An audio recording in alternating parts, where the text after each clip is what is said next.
Buenas tardes.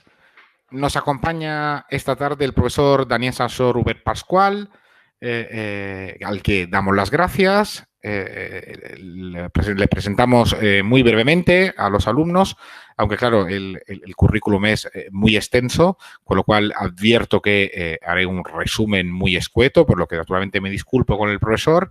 El profesor Daniel Sansó Rubert Pascual es licenciado en Derecho y Ciencias Políticas y de la Administración, y además tiene un grado en Criminología y Seguridad, todo otorgado por la Universidad de Santiago de Compostela. En la misma universidad se doctoró en Derecho y es ahora ahí mismo profesor de Derecho y Criminología. Tiene muchas publicaciones relacionadas con temáticas inherentes a crimen organizado y terrorismo. Para eso remito a todos los alumnos a las que se listan en Dialnet, algunas de las cuales de seguro interés están abiertas a la consulta, con lo cual animo a todo el mundo a que vaya a mirar lo que ha escrito el profesor Sansó Rubert, porque merece la pena. Ahora solo me cabe mencionar algunas, entre ellas seguramente una monografía del año 2017 editada por Dickinson titulada Democracias bajo opresión, Estado, Fuerzas Armadas y Crimen Organizado en América Latina, y termina el título con una pregunta retórica: éxito o fracaso en la estrategia de contención militar. Otro libro que merece la pena ser mencionado ahora es titulado Cuestiones de inteligencia en la sociedad contemporánea, en el cual Daniel no solo escribió, sino que además es editor. El libro es editado por el Ministerio de Defensa y es del año 2011. Y después señalo también dos artículos, uno muy reciente, del año 2020, titulado Inteligencia Artificial al servicio de la criminalidad organizada, mito o realidad, publicado en la revista de Cultura y Ciencias Sociales, del año 2020, ya digo, y después otro artículo que está disponible en texto completo en Dialnet. El título, desde luego, es muy, muy sugerente, y es Una aproximación del Islam a la democracia es posible, con interrogante final. El artículo ha salido en la revista de Cuaderno de Derecho Actual del año 2018. Bueno, Daniel, perdona por la brevedad con la que he tenido que resumir tu currículum y muchas gracias por estar con nosotros. Buenas tardes. Bueno, muy agradecido al profesor Serina la invitación a participar en estos coloquios o en estos debates relacionados con la materia que imparte y que además nos une en intereses académicos de estudio y de análisis. Y desde luego decir que la presentación que ha elaborado el profesor es sobradamente generosa, fruto básicamente de la buena relación y el cariño que nos une. Por lo tanto, nada que discutir, al contrario, muy agradecido de poder participar en tu asignatura y, bueno, pues sumarnos y contribuir a la formación en el ámbito del crimen organizado. Bueno, Daniel, los alumnos acaban de estudiar un tema en el que les hemos planteado, bueno, en la asignatura, al principio de todo, hemos hecho una pequeña introducción sobre el problema que existe, o la tensión, si quieres, que existe entre necesidad, yo diría incluso bulímica, del derecho penal, que tiene que ser taxativo, de definiciones, y por otra parte, la enorme complejidad que entraña definir conceptos como crimen organizado o terrorismo. Concretamente en el tema que los alumnos van a ver ahora mismo, o algunos acabarán de ver porque ya lo habrán leído, planteamos la problemática relativa a una definición criminológica del concepto de crimen organizado. ¿Tú cómo lo ves, Daniel? Realmente es un tema de máximo interés y, sobre todo, efectivamente manifiesta una dificultad bastante acusada, máxime porque realmente a la hora de una aproximación, y si me permite me lo voy a llevar al ámbito de la criminología, que es quizás la que ha profundizado más o alimenta más después la disección del fenómeno criminal organizado, que luego aporta esos datos para que el derecho penal pueda construir los tipos o pueda construir, bueno, todos los elementos necesarios para su carácter, darle esa impronta legal de persecución penal al crimen organizado.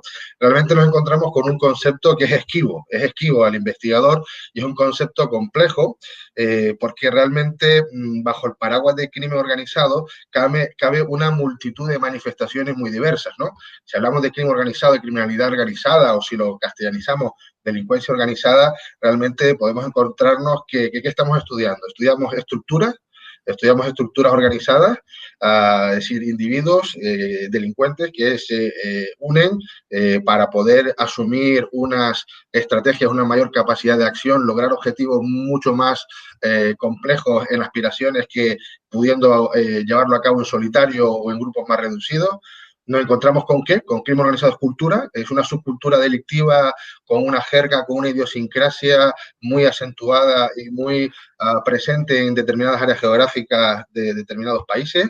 Crimen organizado son actividades, son mercados criminales, entonces, claro, en función de, incluso podemos llevarlo al ámbito geopolítico, ¿no? De crimen organizado, bueno, pues como esas estructuras que también en el ámbito de la geopolítica establecen relaciones entre ellas a semejanza de cualquier estructura, de cualquier organización, incluso como asimilando o asemejando a los estados, ¿no? En este sentido, bajo este rubro tan grande, el problema es que es una indefinición y eso es lo que plantea serios inconvenientes a la hora de abordar este concepto.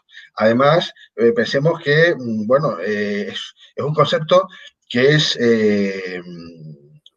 tiene una cantidad de acepciones tan amplia casi como autores que se dedican a definir el crimen organizado. Le pasa un poco como al terrorismo, ¿no? Existe casi una definición como autor que se ha dedicado a reflexionar al respecto y por lo tanto, bueno, pues eso dificulta mucho la unificación de un criterio. Hay un autor que es Von Lamp, que tiene un análisis muy interesante sobre el concepto de crimen organizado e identificaba más de un centenar de acepciones o de definiciones distintas, con sus matices, con sus apreciaciones, haciendo incidencia en un aspecto o en otro, pero bueno, eso nos da poco pie a ver la dificultad que nos plantea el reto. Para solventar esto, digamos, ¿qué se ha hecho? ¿Qué se ha intentado? Bueno, pues como todos ya habrán o conocerán porque están siguiendo la asignatura del profesor Serina, bueno, pues de forma muy reciente, pero muy reciente en el tiempo, nos encontramos con la Convención de Naciones Unidas de Lucha contra el Crimen Organizado y ese intento a nivel internacional y es el éxito que tiene este evento y este texto resultante, esta Convención de Naciones Unidas del año 2000, es decir, apenas 20 años, es decir, es casi todavía no es una adolescente, pero básicamente es un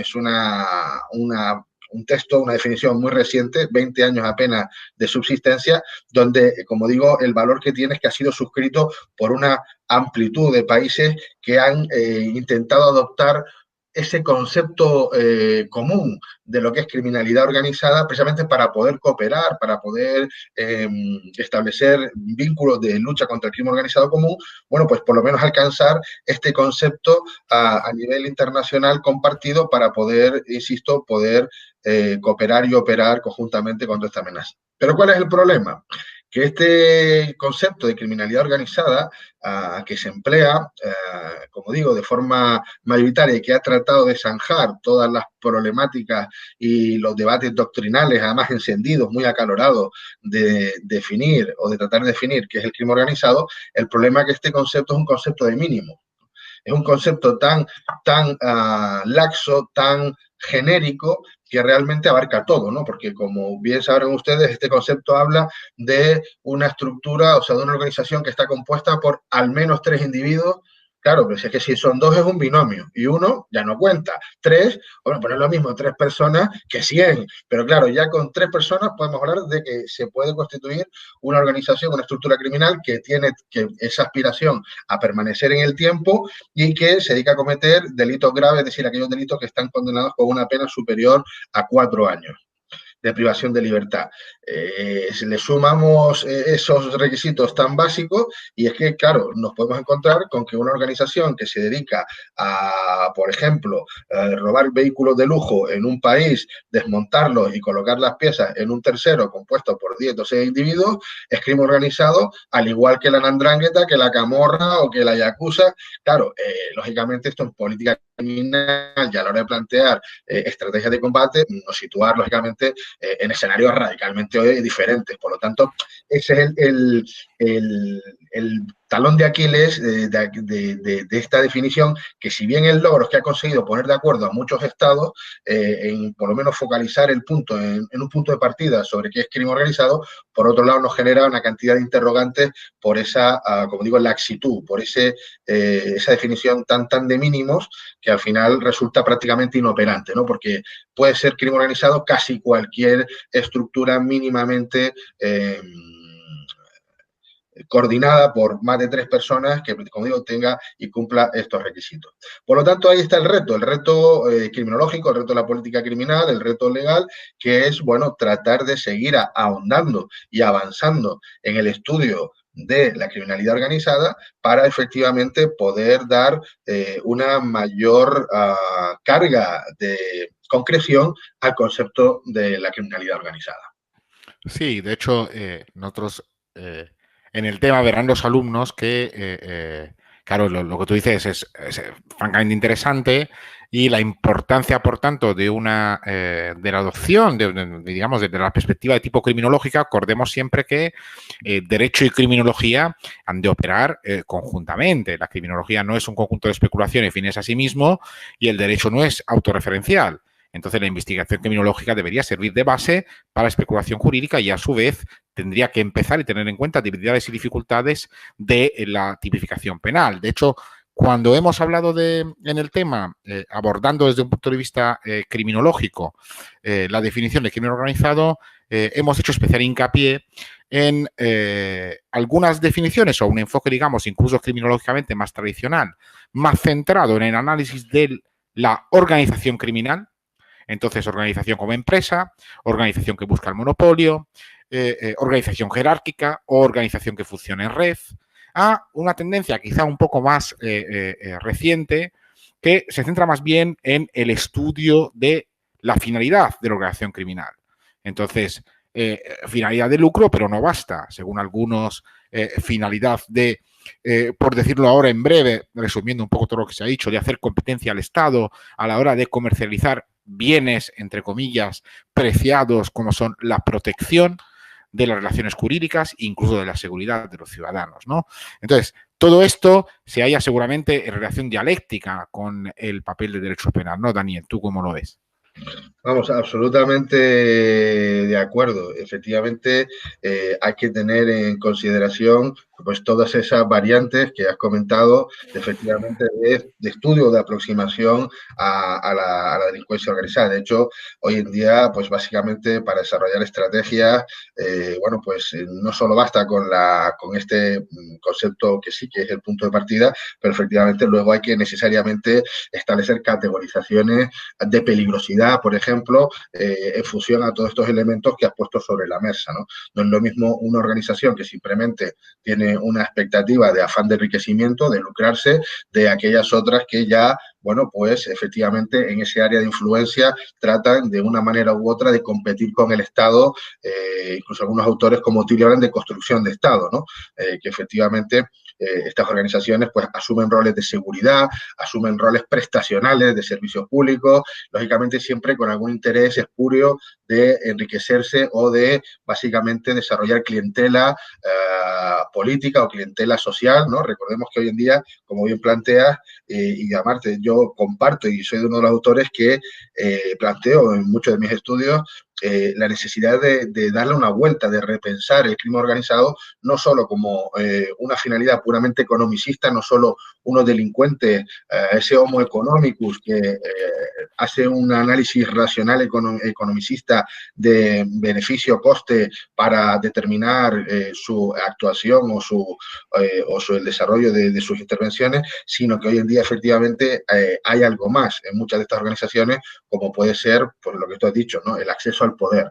El acceso al poder no con una ideología política, sino de control del ejercicio del poder, control de la agenda política, control del legislador, siempre para la intencionalidad de ponerlo a su servicio, para beneficiar los intereses de la organización. Y esto supone un plus añadido de crimen organizado, ¿no? O vemos como cada vez más hay una interferencia en la política a través del recurso a la violencia. Lo vemos en México, lo vemos en Italia en los 80, cuando la estrategia de la tensión, donde Totò Riina le declara la guerra al Estado italiano, es decir, realmente con ánimo de doblegar al Estado y poner al Estado al servicio, o al menos a lograr algún beneficio por parte del mismo, ¿no? Por lo tanto, ya no hablamos solo de enriquecimiento, sino que vamos más allá, ¿no? Esa capacidad, como dices, de mercantilizar la seguridad, mercantilizar incluso el ejercicio de la política. Bueno, pues realmente eso supone redescubrir la amenaza del crimen organizado,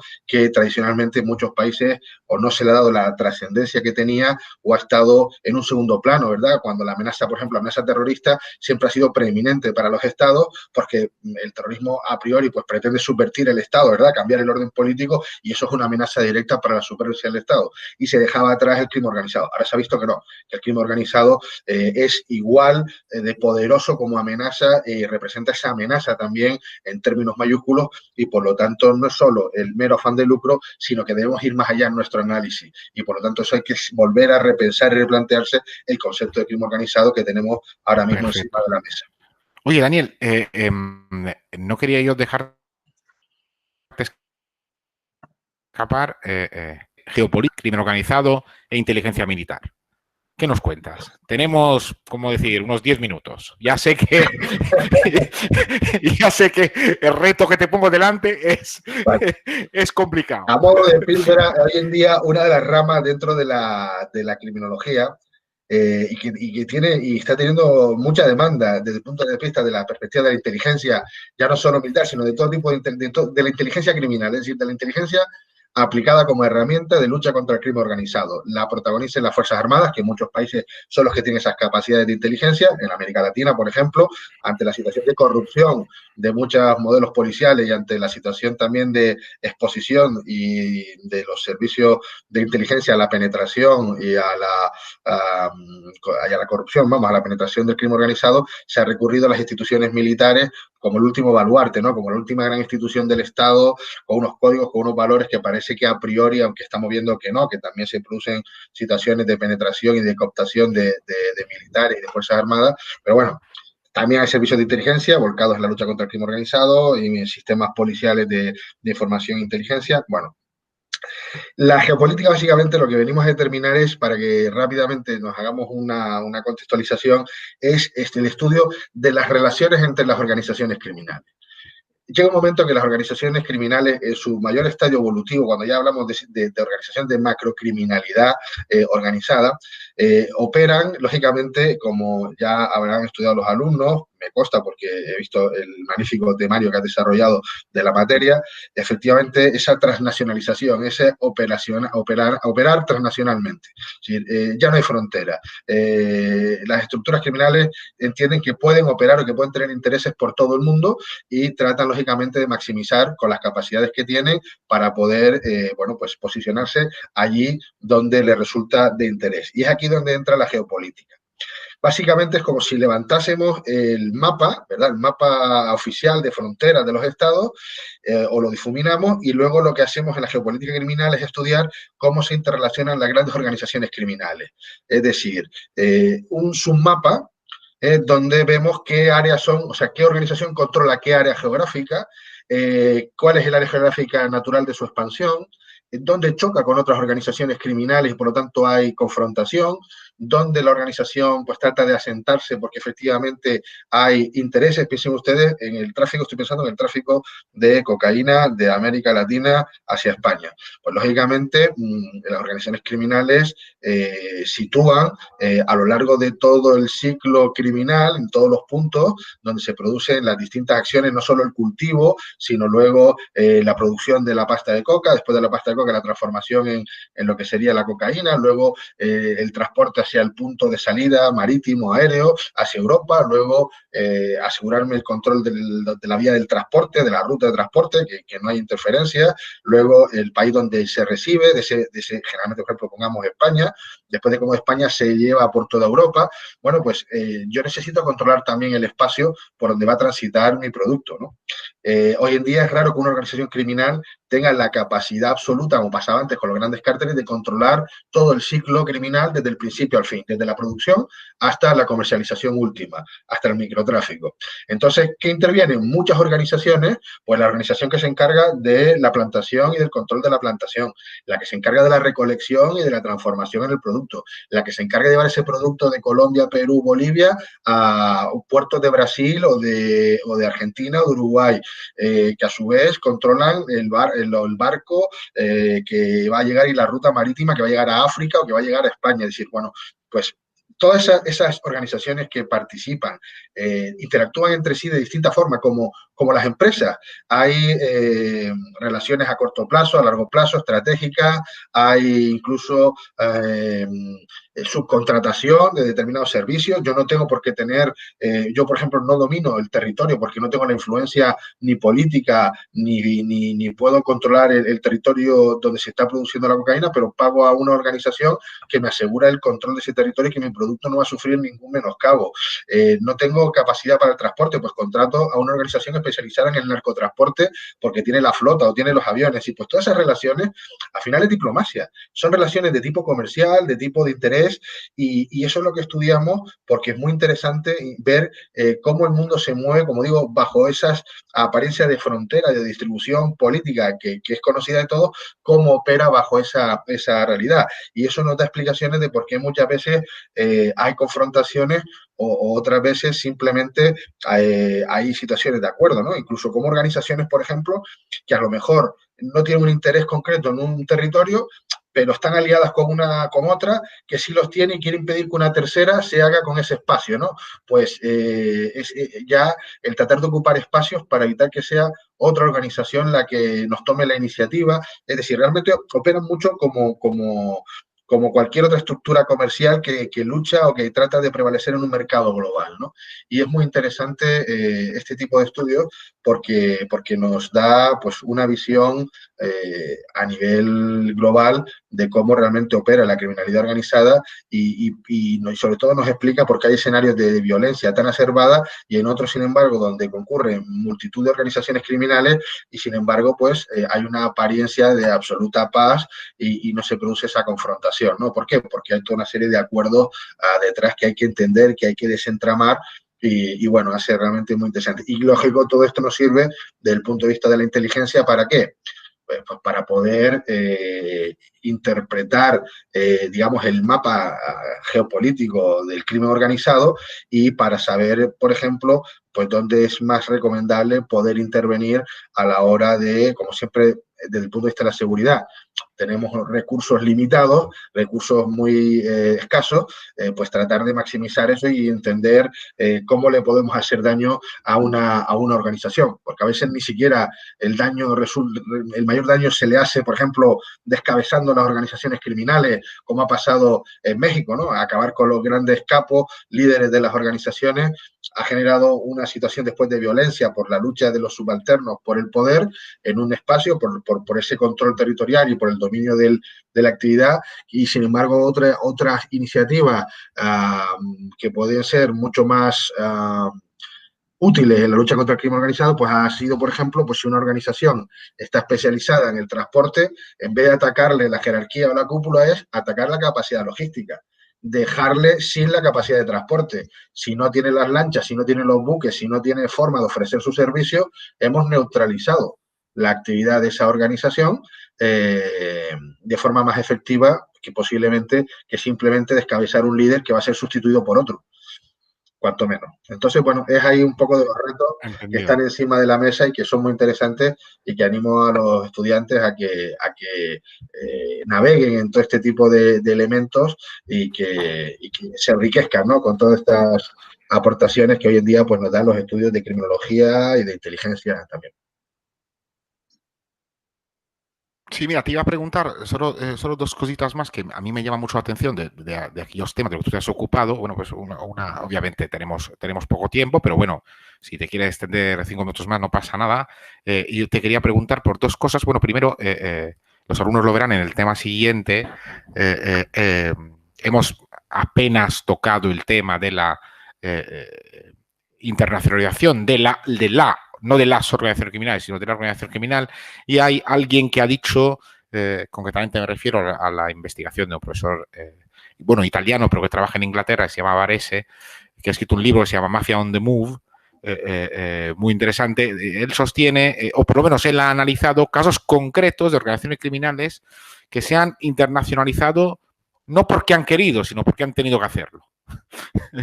Por guerras internas, por problemas de... Y después el otro tema sobre el que nada, te pediría simplemente un flash si tienes ganas, es, lo hemos visto al principio de la asignatura, pero digamos que es un poco una especie de leitmotiv que subyace un poco a todo lo que hemos visto hasta ahora, que es un poco el binomio constante entre seguridad, la sensación de seguridad por un lado, y represión, utilización de elementos siempre emergenciales para contrastar fenómenos que son siempre es urgentísimo, tenemos que hacerlo mañana, siempre es todo gravísimo porque necesitamos sentirnos seguros. Y a veces parece ser que casi que nos olvidamos de que también el Estado de Derecho presupone garantías, etcétera, etcétera. Nada, estas dos cosas, si quieres decir algo, sé que te has ocupado de estos dos temas y amplio y tendido, sé que es casi un insulto pedirte ahora que en un flash nos digas lo que opinas, pero si puedes dejarnos algo, ¿sabes? Yo no quisiera que los alumnos perdieran la oportunidad de escucharte, son futuros criminólogos y creo que tienen un privilegio en poderte escuchar que vamos. Bueno, yo animo a los futuros criminólogos a que se formen bien, que hay todavía mucho por hacer en criminología y sobre todo en estos temas de criminalidad organizada que ha aterrizado de forma muy reciente en el ámbito de la criminología. Realmente la criminología tradicionalmente ha estudiado, sí, el delito, el delincuente, la víctima y el control social, pero ha hecho el estudio del delincuente siempre en solitario, ¿no? Como un sujeto. Y entonces la incorporación del delincuente como organización, pues realmente ha aterrizado hace poco en los estudios de criminología y por lo tanto hay mucho que hacer, así que anímense a investigar, a formarse y a trabajar. Las preguntas que hace son interesantísimas, podemos estar hablando realmente largo y tendido, pero de forma muy sucinta. Efectivamente, como les decía, dentro de estos estudios de por qué las organizaciones criminales tienden o terminan transnacionalizándose o operando a nivel internacional, muchas veces hay estrategias detrás y pensar que las estructuras criminales están muy bien asesoradas. No es cuestiones puramente casuales, sino hay todo una estrategia de identificación de ventanas de oportunidad y de aprovechamiento de las mismas, ¿no? Para beneficiarse.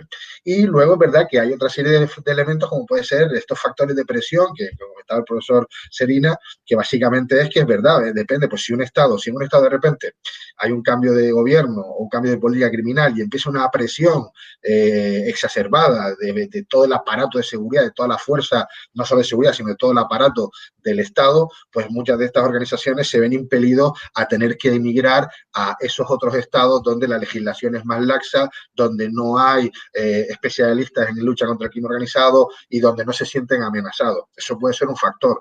Y otro factor puede ser también ya ni siquiera la intervención del Estado, sino igual que hay alianzas entre organizaciones criminales, hay luchas, hay choques. Es decir, esto es como decía la diplomacia, ¿no? Hay desencuentros y ha pasado, pues, por ejemplo, el caso paradigmático que viene ahora y que afecta a España fue en su momento, en la década de los 80-90, la lucha interna que se produce en la Primera y la Segunda Guerra de la Camorra, donde los perdedores, la parte de la organización que pierde, que sale perjudicada de esa confrontación muy violenta, piensen ustedes de que se producen en un año más de 1000 muertes violentas por crimen organizado, cuando organizaciones terroristas como ETA, que han azotado España durante 40 años, han sumado 800, 900 muertes en 40 años. Más de 1000 personas relacionadas con muertes violentas de lucha contra el crimen organizado. Bueno, pues los perdedores emigraron, por ejemplo, a España. Los clanes que salieron perjudicados se reubicaron en España tratando de recomponer filas, de recomponer su estructura y de buscar un espacio próximo a sus intereses en Italia, pero bueno, suficientemente alejado como para no seguir siendo victimizados por aquellos que se hicieron con el poder en estas luchas internas, intestinas en este caso es de una misma organización, pero a veces son entre organizaciones distintas que se desplazan unas a otras, ¿no? Organizaciones que llegan, que quieren copar un espacio o se quieren hacer con el monopolio un mercado y el otro que es el competidor, bueno, pues lógicamente aquí no hay reglas de mercado, aquí es violencia bueno, pues esas realidades hacen que también las estructuras que salen perjudicadas se traten de reubicar en otros espacios. Y en cuanto a lo que comentabas de la seguridad, la represión, es verdad, porque es un problema de concepción, yo creo que de política criminal. La seguridad o la respuesta a la seguridad es como el derecho penal, a mi juicio, la última ratio. Realmente hay toda una serie de mecanismos preventivos de lucha contra la criminalidad organizada que se nos olvidan, desde el punto de vista socioeconómico, desde el punto de vista político, de evitar déficit democráticos, de déficit institucionales, de fortalecimiento de organismos e instituciones del Estado, de calidad de la democracia. Son toda una serie de elementos que hacen más difícil o ponemos más difícil el escenario para que el crimen organizado pueda medrar en un entorno determinado. E incluso lo diría a nivel cultural, ¿no? Es muy trágico, por ejemplo, países como México, donde los jóvenes no quieren ser ya ni siquiera futbolistas o cantantes. Ya no digo estudiar o ser profesionales liberales o aprender un oficio, sino quieren ser narcos. O sea, su referente social es ser como el Chapo Guzmán.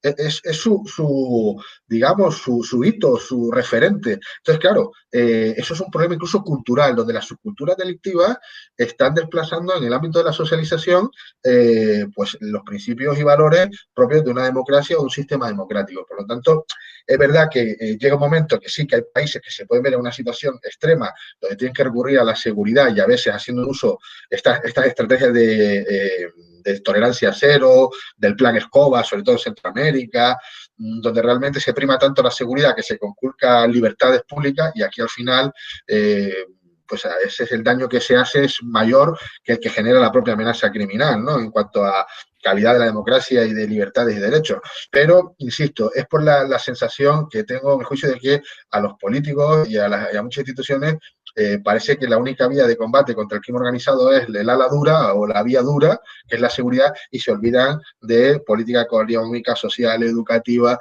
que realmente hace el que, generar espacios bien gobernados, sólidos, con derechos y libertades, que hacen difícil que realmente el crimen organizado pueda terminar permeando en ellos y haciendo suyos esos espacios, precisamente porque hay un poder estatal fuerte y una sociedad además también, o una cultura de la legalidad, ¿no? Incluso la cultura de la legalidad a nivel social.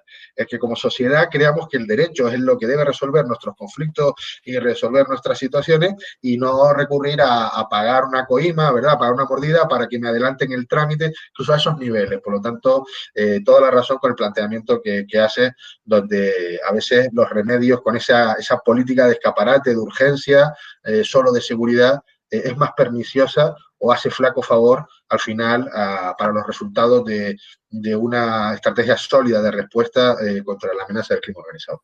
Pues eso era precisamente donde quería yo llegar, para dejar los alumnos con ese mensaje, que cuando hemos hablado de crimen organizado como búsqueda de monopolio y de comercialización de ciertos bienes, no estamos hablando solo de bienes concretos, sino de bienes abstractos, si queremos, como la protección, como la certeza jurídica, como la protección de las relaciones.